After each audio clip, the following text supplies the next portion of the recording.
Hi everyone, this is Ibrahim Shishobor and I'm making a video. It's a pretty short video, but it's just an opinion I'd like to express because I saw a debate some time ago, and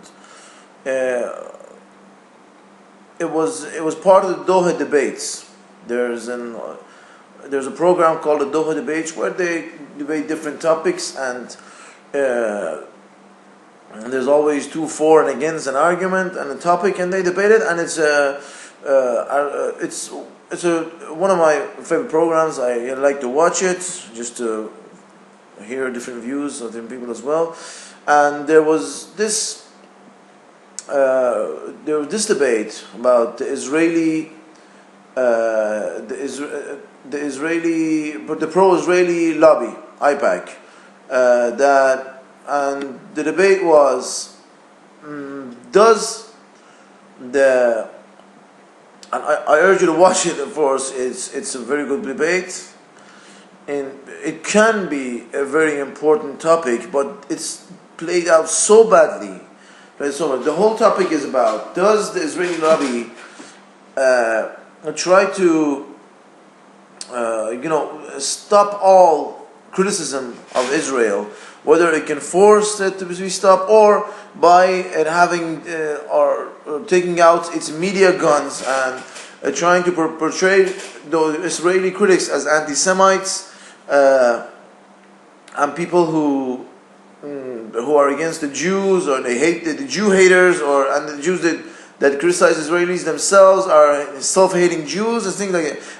What they're trying to say is at least a part of this reality that anyone who tries to criticize Israel is considered an anti-Semite or a self-hating Jew if he is a Jew himself, or anything else, or do they try to ban all, if there is a conference going to be held, if there's a talk, if there's a paper going to go out in a newspaper, in a magazine, or a column that criticizes Israel, do they try to stop it? And do they try to force people who try to criticize Israel into being quiet?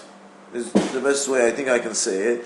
Now, this topic is about this, and they have two for and against, as I said, people for the motion and two people against it, and they talk about it.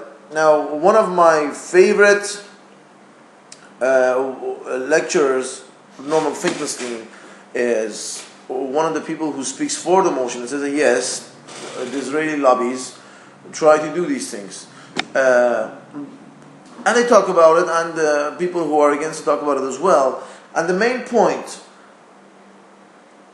and the people for the motion, that yes, the Israeli lobbies try to do these things and they try to enforce their will on people who criticize Israel, make the people who Norman Finkelstein and his companion tries to make, they try to bring up examples of how this happens and why the Israelis have a motive to do these things, and why they have a history of doing things and so on. And that's a pretty good point. But in answer to these arguments, the pro-Israeli side of the argument and debate gives this, the only thing that they do, the only argument the pro-Israeli side of the argument tries to make is that, well, Mr. Finkelstein, how come your book came out? How can you work in and then they try to bring out this debate is in evidence in itself and everything else. And most of the people, this is all they try to give examples as how this is. It's not always like this, and there are many cases where people criticize Israel, and it happens, and they try to work on this subject as well. That they say that, of course, the Israeli lobby tries to protect the interests of Israelis. This is what lobbies do. This is what lobbying is all about. But to say that you try to stop it, and they enforce, and there's some secret behind the scenes hands that are controlling the whole world media or something like this, that tries to distill and quieten any anyone who tries to criticize Israel, that's not true, and they start giving examples to try to win the argument. And when it comes to the questions that audience have, they're like in every subject, in every other debate, people are pretty against the Israeli lobby. But there's one Jewish guy that stands up and tries to defend it. He starts giving examples. Again, just like the people who were the pro-Israeli debaters who were talking about it, they keep on giving examples as to how to try to say that no, this does not happen, this is not true, and it is so. This is the whole debate. I urge you to watch it, so as you can believe that what I'm saying. I may have understood the thing wrong, but this is the only thing I perceive from the pro-Israeli lobby and debaters is the fact that, hey, Mr. Finkelstein, what about your book? How come it's published? Well, and blah, blah, and other examples as well. The guy, there was a debate here, there was a debate there was a column here, there was a column there was a movie here, and everything, and the book here, and the only thing that the answer to their argument, it is sometimes it's just amazing how simple truths can be hidden from our sight. And I was amazed because I have very, very, very great respect for Norman Finkelstein, and I'm amazed that he didn't see this flaw in their argument. That, of course, as I'm used to saying, it's something I can't put them in. If I was in a position like that and I was debating in front of a whole lot of audience, and the thing, not everyone always has the presence of mind. Nobody ever has the complete presence of mind in every situation, and sometimes we mislead. And usually it always happens that when we say something, we say, we could have said better like this, or I shouldn't have said that. So I'm not trying to criticize anybody, but just to give my view on it. The motion was, does the Israeli lobby try to quieten voices that are criticizing Israel? And by legal means, if it can, and by trying to put pressure on people and media centers and things like this to cancel like debates or maybe talks or something like this, or not publish a book. And the second one is that by making a movement or supporting a movement that calls any criticism of Israel and criticizes of Israel as anti-Semites, self-hating Jews, as in the case of Noam Finkelstein, and things like this.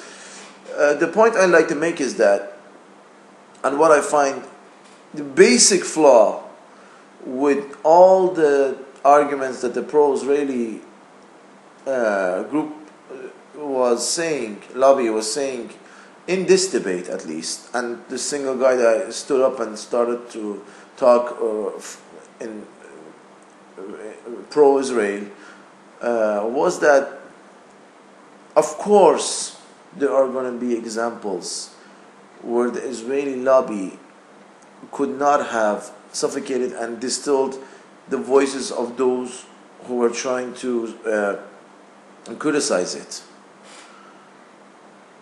Of course, no power in the world can quieten and every single argument and criticism of it. No one can do that. There has never been a power that could have shut down every single person and group that were against it. Nobody can do that. Trying to give examples of, giving a million examples, the point is, do they try to do these things? Even if they're never successful, and every single person in the world is criticizing Israel openly, it doesn't matter. Do they try? Do they do these things? This is the important case. No one has ever been able to. So then there's no dictators. No one has ever tried to quieten their criticizers. Not Saddam, not the the Genghis Khan, Hitler, nobody's ever tried to do, because there you go, examples where people were able to do these things. That doesn't make sense. This is not the argument. No one has ever done, especially in today's day and age, with the internet and other social medias. It is impossible. It is impossible to do such things. So every single sentence that the pro-Israeli lobby in this debate, and everyone else who says it, because this is a common topic that's talked about, it's not just in this debate. Every single example that they give is wrong. It has nothing to do with the question being asked, because has Israel been able to distill every single voice against the Israelis and the Israeli government and the Israeli actions? No, it has never been. No power in the world will ever be able to do this. But does it try? Of course it tries. Does it do unethical and unmoral things that like supporting and making this wave of anti-Semitical attacks and self-hating Jew attacks on people who criticize Israel? Does it support it? Does it like? Even if it's not part of it, does it agree? Does a smile come on this Israeli lobbyist's face when people do say these things and put these labels on people who criticize Israel? Of course it happens. But just to clear cut my sentence again, the question is, does it try? Was it 100% successful? No, it was not. And the rate of its success is falling every day, and it will go down even more as people come to grips with what's happening there. Even what's happening in the Palestine and Israeli conflict every day that goes by. And I think that and I don't want to say I'm pro-Palestinian or anything. I just wanted to say that this has nothing to do with the case being argued. So those are my views on it, and I just wanted to say that I'm going to hopefully make a video, extensive videos on the debate going on about the talks and the points of view going on about Israeli-Palestinian conflict and what's going on in its history, and hopefully I'll do that in the near future. And I'm going to make a video soon about Sam Harris's an interview, and I saw it on Secular Talk, and I hope you watch. If you like this video, I hope you share it and watch that video as well. So hope you enjoyed. I'd like to hear your comments, because these were only my views, and maybe I made a fundamental mistake about this issue. And I'd like to hear your views very much, especially if any pro-Israelis out there, they'd like to give their views. I'd like to hear them and answer them. Thank you for watching, and goodbye.